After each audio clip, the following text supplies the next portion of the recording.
অনেকদিন ধরে video post করা হচ্ছে না, তার একমাত্র কারণ হচ্ছে আমার এই গলা। এই গলাটা আমার বিগত 1 সপ্তাহ ধরে বসেছিল আর খুব ছেলেদের মতন আওয়াজ বেরোচ্ছিলো। এখনও যদিও পুরোপুরি ঠিক হয়নি, একটু ফ্যাঁস করছে ঠিকই, কিন্তু তাও অ্যাডজাস্টেবল।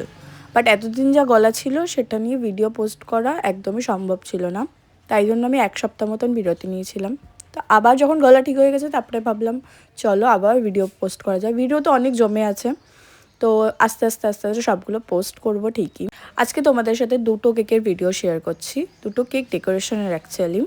ফার্স্টটা হচ্ছে আমারই করা একটা কেক রিক্রিয়েট করতে বলেছিল একটা কাস্টমার। সে বলেছিল এরকমই সেম টু সেম তোমার এই কেকটার মতনই করে দিও, তো আমি ওই কেকটা করে দিয়েছিলাম।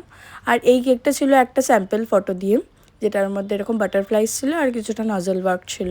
আগে এই ধরনের কেক না অনেক করতাম, কিন্তু এখন সত্যি কথা বলতে এই ধরনের কেকগুলো আর করাই হয় না।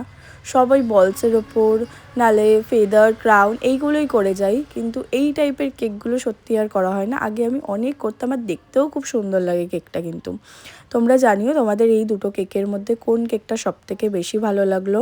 সেদিনকে আমার টোটাল 3টে কেকের অর্ডার ছিল। একটা কেক তোমাদের সাথে আগেই ডিজাইনটা শেয়ার করেছিলাম, তারপরে হচ্ছে এই দুটো কেক। এই দুটো কেকের মধ্যে তোমাদের কোন কেকটা সবথেকে বেশি ভালো লাগলো অবশ্যই কিন্তু আমাকে কমেন্টে জানিও।